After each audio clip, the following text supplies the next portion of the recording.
Her true story from Illinois. They said, "You're just counting days," and refused to share cake, so I bought a lakefront condo and cut them from my will. They celebrated without me. I planned without them. I approached the kitchen table with a careful step, folding my hands in front of me, afraid the linoleum would creak and betray my presence. 75 years on this earth, and 3/4 of a century's worth of careful politeness and patience had taught me to enter quietly. I glanced at the cake, a towering confection of vanilla frosting swirled with pink roses, topped with a golden 75. It looked decadent and untouched. I took a deep breath. Just as my fork hovered over the nearest slice, I heard it. Tina's voice, loud and dripping with sarcasm. "Oh, Grandma, why don't you let the kids enjoy it? You're just counting your days anyway." A ripple of laughter followed. Children's plates were whisked past me. Adults turned toward their seats again, eyes shining with amusement at her boldness. It was as though my 80 years of living had been reduced to mere numbers. My life brushed off as disposable. I froze. No one reached out a hand or offered me a seat at the table. No one offered to cut me a slice or even pause the party song for a moment. It wasn't even a smart quip. It was spiteful, thoughtless, empty cruelty wrapped in stale birthday cake. The room was bright, full of voices and balloons. Yet in that moment, I felt a shadow nestle around me, pulling me away from laughter and family sing-alongs, guiding me into a place I hadn't visited since my husband died, feeling invisible. I stood there, unwilling to speak, unwilling to protest. I felt a flush creep up my neck, and when I looked down, my hands were shaking. My life savings had gone into this house, into these walls, and yet here I was, treated like an extra, a decoration without purpose. The laughter died down. 3-year-olds laughed at each other. The younger adults leaned in to retell the same old stories. "Remember when Aunt Shelley dyed our hair?" But no one spoke to me. I stopped expecting happy birthday or even a nod of acknowledgement. I wasn't even granted that dignity. And then they started singing happy birthday. Children belted out off-key lyrics. The cake's candles glowed precariously. Half of me wanted to blow them out and retreat. The other half, a much smaller part, wanted to stand there and demand respect, but I didn't. I took a small plate from the stack they had reserved for my grandchildren. Oh, the irony. Then carried it through the circle into the kitchen, where the noise dimmed behind me. I didn't even pause to wipe away the tremor in my fingers as they pressed the slice into a paper plate. I slipped into the small room they had set up for me. It was meant to be a cozy guest room, but felt more like a cell. The furniture was slight, the space deliberate, removed. Paint marks from their children's art overlapped on the walls, a mural that begged the question, where am I in this picture? I sat on the edge of the narrow twin bed. The bedspread was floral pastel. I smoothed its wrinkles gently before placing the plate beside me. I stared at the cake, perfect icing, untouched fruit, and around it the words, "Celebrating Grandma." It felt hollow. Silence settled in the room like dust. Distant laughter, clinking dishes, voices floating up from the main floor. But this room contained something else, presence. My presence. I sipped my iced tea, trying to swallow the lump in my throat, trying not to cry. I thought back to the first time I ever baked a cake for them. It was 30 years ago. My husband was alive, and my arms weren't trembling. I had pulled out all the stops, triple-layer chocolate with creamy peanut butter frosting. They had devoured it, begged for seconds, praised the flavor. It tasted like love then. Now, it tasted like regret. I looked at the balloon bouquet outside the door. "Happy 75th, Grandma," it mocked me. They had glued sugar-coated words on a helium bundle. They had waited until I was the topic of jokes before celebrating me. I folded the napkins on my lap, pressing a dime-sized dot of powdered sugar into the crease. I wondered if it would dissolve in the next rainstorm, disappear like I felt. A quiet knock tapped on the door. Emily, my granddaughter, peeked in, concern shading her eyes. "Nan, are you okay?" she asked softly. She held 2 forks. I looked at that plate in front of me, my solitary piece of cake, and then at Emily's small, empathetic face. "I'm fine, sweetie," I replied quietly. "Go on, have fun." Emily lingered, her chest tight, like she wanted to say more but was stifled by the same tension that choked me. She put the cake back, retrieved her fork, and exited with a swift slam. I closed my eyes. The door clicked shut. The voices faded but did not disappear. They didn't need to. They had achieved their purpose. I had been made small, and their laughter laid the foundations. I walked to the window that overlooked the backyard. Their laughter produced shadows that danced against a lawn grown wild, in places I once kept tidy. The birthday banner they had strung across the fence looked like a cruel promise. I walked slowly to the small closet, pulled out my evening coat, and draped it over my arm. I carried my paper plate down the hallway, through the kitchen, past the cluster of guests who paused to say, "Happy birthday," then found my purse and slipped outside. The cool spring air greeted me. The wind teased at my coat. I inhaled it. They celebrated without me. They had no idea. I walked down the drive without hesitation, without tears. I kept the paper plate in my purse unopened as a reminder of what they offered me, crumbs. In my car, I didn't cry. I didn't want approval or acknowledgement. I turned the engine on and drove away. The engine's hum replaced their laughter. I drove far from that house. The road stretched quiet and empty. Somewhere, I thought I'd see a sign that said, "Life still begins here." I didn't know where I was going. I only knew I was leaving. At some point, my spark reignited. The small voice whispered, "You deserve more than cake. You deserve respect." I didn't look back. There is a kind of memory that lives not in photographs or journals, but in the worn-down soles of shoes, in the ink stains on a checkbook, in the calluses on your fingers from opening too many jars no one thanked you for. After my husband Harold passed, it was just me. I was 62, a widow, a quiet woman with a modest pension and decades of paperwork knowledge from working behind the counter at the First Midwest Bank. My house became too quiet, too clean, but it was mine. A 4-bedroom, 2-bath colonial that Harold and I had spent 30 years paying off, repainting, repairing. Every nail in that house had a name, a purpose, and I knew all of them by heart. It was that home they came to first when trouble knocked. When my son Robert lost his job at 44, he came to stay with me. I welcomed him with a warm bed and covered his mortgage for nearly 8 months. Not once did I complain. I simply reminded myself this is what mothers do. When Tina, my granddaughter, the same Tina who laughed at me over birthday cake, applied to college, her parents said they could not manage the tuition gap. I took out a second loan against the house. I remember telling myself, it's just money. You can't take it with you. I clipped coupons. I stopped going to the beauty salon. I wore the same coat for 6 winters. I skipped birthday gifts for myself and sent grocery cards to Tina every finals week. They called sometimes, said thank you, but eventually, even the thank yous faded into silence. And when Robert remarried, his new wife did not want to raise children in a house that still bore the smell of my perfume and the imprint of my lace curtains. She wanted new, modern, larger closets. I said nothing.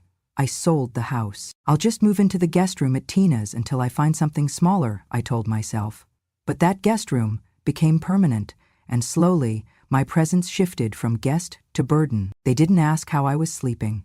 They didn't notice when I skipped dinner because the noises and jokes were too loud. They didn't think twice when I started washing my own laundry in the sink, just to avoid the scolding about using too much water. They thought of me as part of the wallpaper, something that was always there and didn't require acknowledgement. But that house they lived in? I helped with the down payment. That car Tina drives to work in? I co-signed the loan when she was 21. That new kitchen they brag about? I used part of my retirement account to install it while they were on vacation. And yet, when I asked for a chair near the fire last Christmas, I was told, "Grandma, that's where the dog sits." It was a few days after my birthday when I pulled out the old folders I kept in a locked chest. There were bank records, letters, old copies of property deeds. I had learned early in my career, never throw away a paper with your name on it. One document in particular caught my eye. The deed transfer from my old house. I had sold it and quietly placed the proceeds, what was left after paying everyone's debts, into an account I never touched, one they did not know existed. I stared at the number.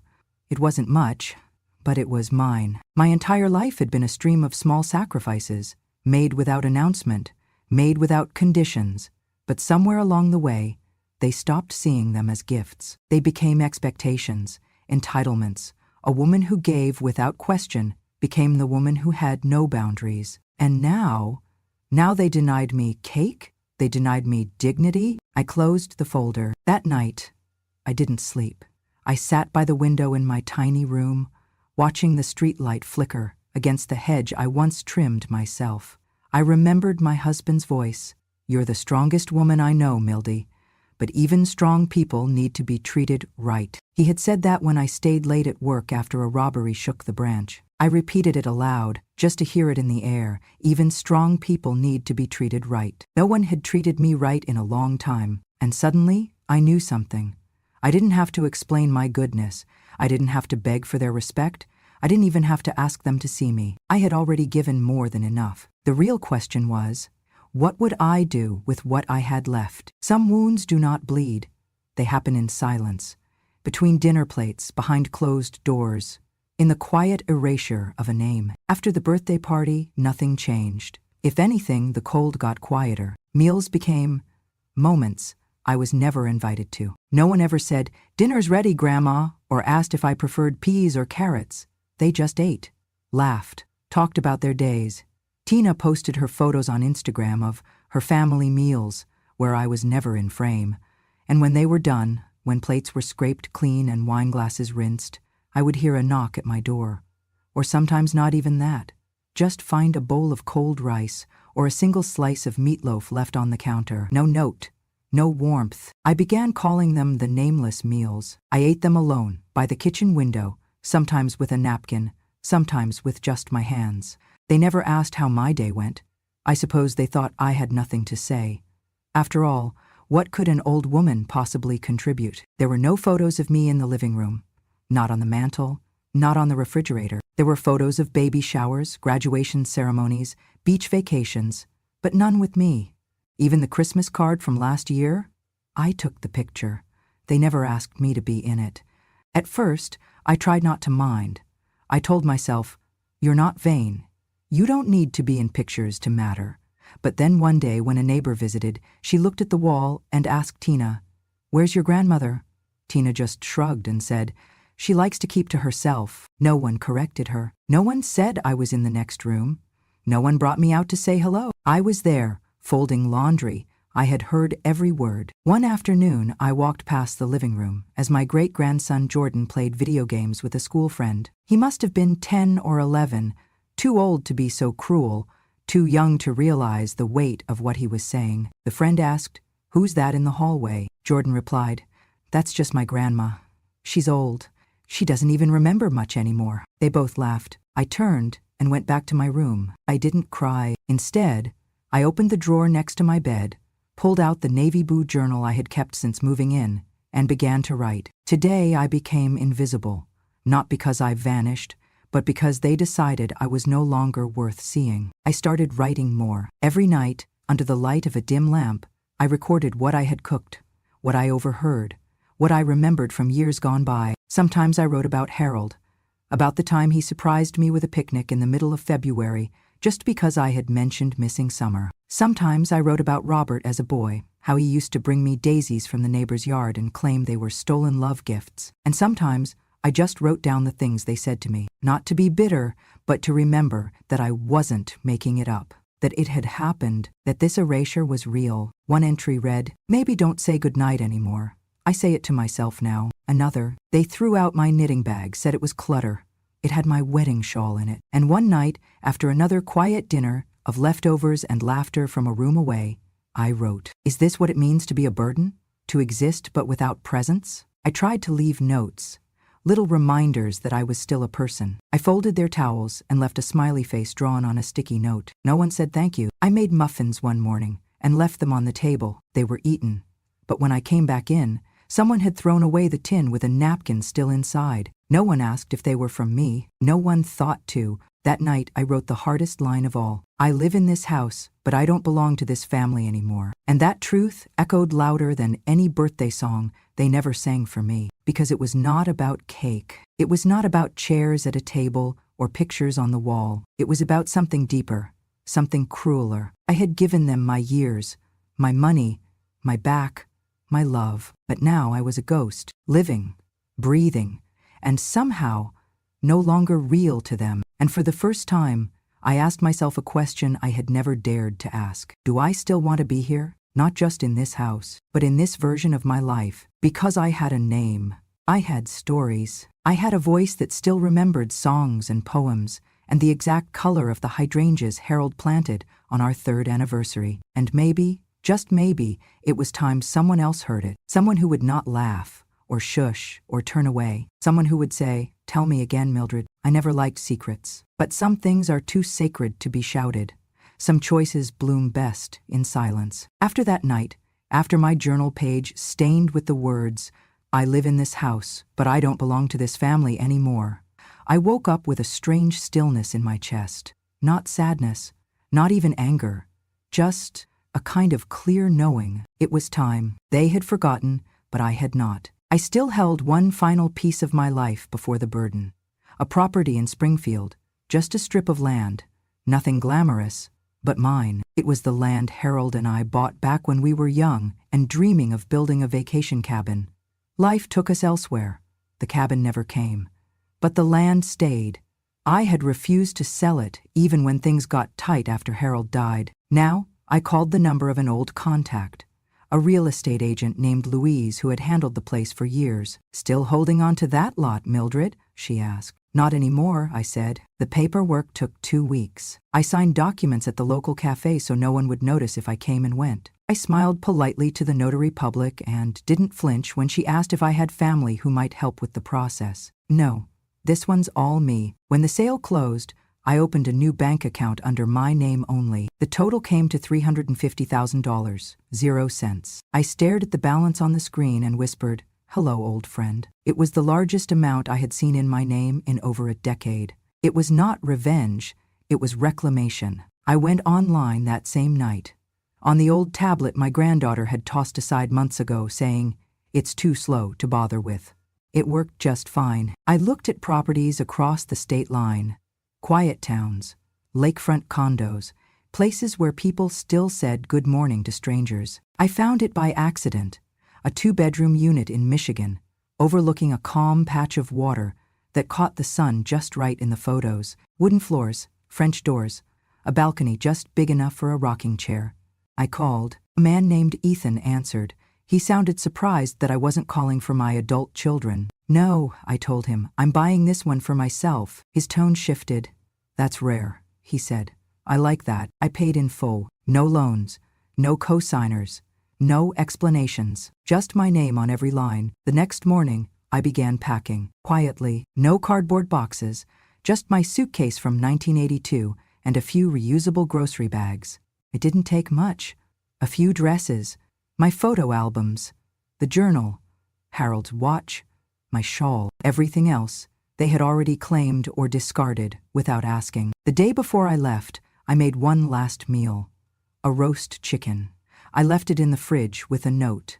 "Take care.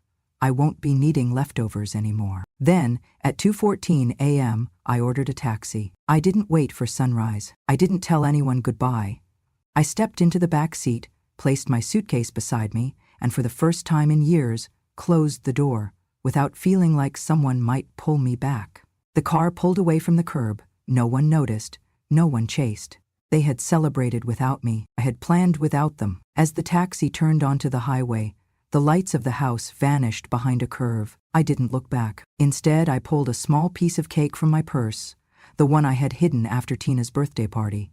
A thin, dry slice with too much frosting. I had wrapped it in a napkin and tucked it away, not out of spite, out of reminder. I unwrapped it now, under the soft hum of the taxi, and took a bite. It wasn't sweet, it was something else. A memory, a promise, a reclamation. I swallowed, leaned back into the seat and chuckled, a sound that startled even me. The driver looked in the mirror and raised an eyebrow. "Everything okay back there?" I nodded slowly, then said it aloud, savoring every syllable. "Let them eat cake." Christmas used to be my favorite holiday, not for the gifts, not even for the carols or the lights, but for the warmth, the feeling that, for just one day, the world paused its cynicism and remembered how to be kind.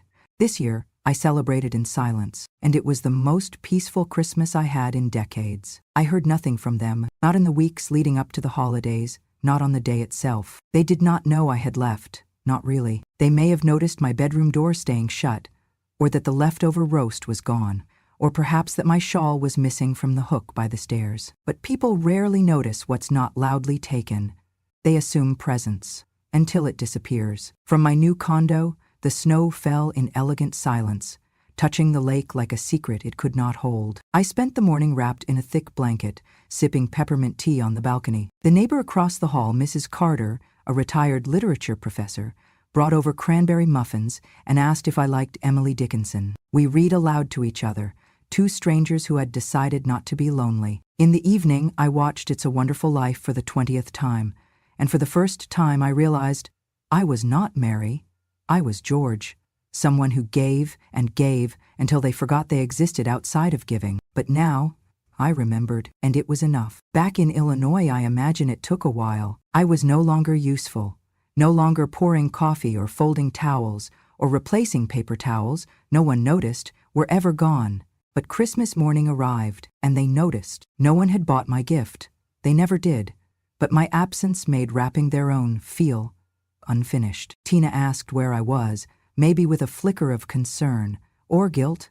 My son might have muttered something like, "She probably went to visit her sister," forgetting that my sister passed away 6 years ago. Eventually, they called, that I had changed my number, and when the voicemail replied, "This number is no longer in service," I like to think they paused, not out of fear, but confusion, because people like me, they expect us to always be there, holding the camera, passing the plates, laughing at jokes made at our expense. We are supposed to be the furniture of family, until one day, we are not. A week after Christmas, I mailed them a postcard, just one, no return address, just the picture of my lake, calm, snow-dusted, and gently golden under the winter sun. The message was short. I found warmth where no one laughs at my age, Mildred. I do not know how they reacted, whether they read it aloud, or folded it quietly and tucked it away like a mistake they could not undo. I only know that no one came looking, no knock at the door, no apology, no plane ticket. They had built a home that ran perfectly without me, until it didn't. But rather than confront that truth, they left the postcard on the kitchen table, next to unopened coupons and old grocery lists. It stung them, I hope, not to punish, but to remind that love is not a resource to be mined until dry. It is a gift that must be honored, or it will vanish, quietly, like I did. My new mornings began with the sound of the lake tapping gently at the rocks. There was no shouting, no footsteps stomping past my bedroom door, no one sighing when I asked a question, no phones buzzing with texts that said, "Grandma needs something again." Just light, golden, warm, silent light that spilled through my window, as if the lake itself had chosen to greet me. I had not lived alone in 47 years, and yet I had never felt more accompanied. The condo was small, just 2 rooms and a modest balcony, but every inch of it was mine. I'd bought it furnished, but spent hours choosing new curtains, a ceramic teapot, and a set of watercolor brushes I had no idea how to use, yet. My first week, I baked blueberry scones and left them by the front desk for the building staff. A young woman named Janelle from the front office knocked that afternoon just to say, "You made my morning better." I almost cried over a sentence I had not heard in so long. People spoke to me here, not as if I were invisible, not like I was a memory already fading, but like I mattered. I met George on my 3rd evening while watching the lake turn silver beneath a fading sky. He had white hair, a soft flannel jacket, and a cane he refused to use unless someone made him. "Wife passed 2 years ago," he said. "Kids called for the funeral, then forgot the number." I smiled. "Mine call when the garbage disposal breaks, or when they think I owe them something." He chuckled. "So, we are the unwanted generation?" "No," I said, surprising even myself. "We're the generation that forgot we were allowed to want something." We sat like that for hours. 2 old strangers who had both been background noise in younger people's stories, now finally center stage in our own. George became my first real friend in years. We started meeting every Wednesday afternoon for tea. He brought cookies, I brought old stories. And somehow, neither of us felt lonely anymore. Days became routines. I woke up early to make cinnamon rolls or banana bread, Some I kept, some I gave away. In the afternoons, I walked along the lake trail. People nodded. Some even stopped to say hello. A little boy once ran up just to ask if I was someone's grandma, and when I said yes, he grinned and gave me a flower. At 75, I had joined a gentle yoga class led by a woman named Teresa, who said age was just a different version of strength. I believed her. I started painting with watercolors every Sunday, laughing at my shaky hands and proud of every wild, uneven blossom I managed to create. My memoir took shape slowly, each page a thread pulled back from the parts of myself I had long tucked away for others' comfort. I had no one to cook for, but I had myself to nourish, and for once, that was enough. One afternoon, George brought chamomile tea and a lemon tart he had made from scratch. We sat on the balcony, the lake sparkling like it had been polished with glass. "I have not seen you frown in weeks," he said. "I have not been told to sit in silence either," I replied. He lifted his teacup. "To freedom," he toasted. I lifted mine too, paused, then said with a smile, "I was denied cake, but now I feast on peace." He laughed, and then we fell quiet, not the awkward kind, but the kind that wraps around two people like a blanket. I remembered that day in the kitchen, my hands reaching for a slice of cake, the one with my name in cursive frosting, Tina's voice like vinegar in honey, the room full of laughter that wasn't mine. And now, here I was, holding a cup of tea, looking over a lake, with someone who saw me, not as a burden, but as a woman still capable of joy. I had been pushed aside, but I had not broken. I had simply moved. It came on a Tuesday, a thick white envelope, embossed with a gold insignia and addressed to my former home in Illinois, not from me, but from my attorney. Inside, a copy of my revised will. Every word of it was deliberate. Every sentence a quiet undoing of what they had once assumed. I left nothing to my children, nothing to my grandchildren, not the savings I had built over 5 decades at the bank, not the condo by the lake, not even my jewelry, the small sentimental pieces they used to ask about after every family gathering. Instead, I donated it all to the assisted living home in Michigan, where I now volunteered twice a week, reading to the blind, organizing crafts, and holding hands with people who had stories but no one to listen. They welcomed me like family, so I gave back, not out of spite, but out of love, finally returned. My attorney said my family called him 4 times in one day. He didn't answer. Tina was the first to explode, online, of course. She wrote a long, frantic post on social media, dripping in wounded ego. My grandmother disinherited us after all we did for her. We let her live with us, we celebrated her, and now she gives everything to strangers? How could she be so cruel? Underneath were dozens of comments. Some agreed with her, others didn't. One stranger replied, "Did she really live with you or under you?" Another, "Old women don't give away love unless it's been taken for granted first." I read it all, quietly, without comment. There were no calls, no apologies. No one came looking for me, not really. I had stopped expecting that long ago. I sat at my desk and pulled out a clean sheet of paper. I wrote, slowly, carefully, more for myself than for anyone else. They may celebrated without me. I planned without them. It was not bitterness, it was clarity. It was the final line of a chapter I had waited too long to close. They had shown me who I was to them. Background noise, a placeholder, someone to dismiss when convenient. Now I had shown them who I had always been. Not a burden, not a prop, but a woman who remembered everything. Who remembered buying Tina's textbooks when her father forgot. Who remembered staying up with fevers, writing checks when their pride got too thin to ask. Who remembered birthdays and allergies and favorite bedtime songs. But more than anything, I remembered how they made me feel when I asked for nothing more than a slice of cake. That night, George brought over a small cake he had baked himself. Chocolate, a little lopsided, covered in powdered sugar, and a few sliced strawberries. "No candles," he said. "Just cake for being alive." We shared it on the balcony. The lake hummed under the moonlight. We did not toast. We did not say much, but I smiled after every bite. Not because it was sweet, but because it was mine. My 76th birthday was different. There was no awkward silence, no paper plates on kitchen counters, no children elbowing me aside for cake I had bought, no backhanded jokes, No waiting in a hallway for someone to remember I existed. Instead, I stood in the center of a warm, sunlit room, inside the community hall by the lake.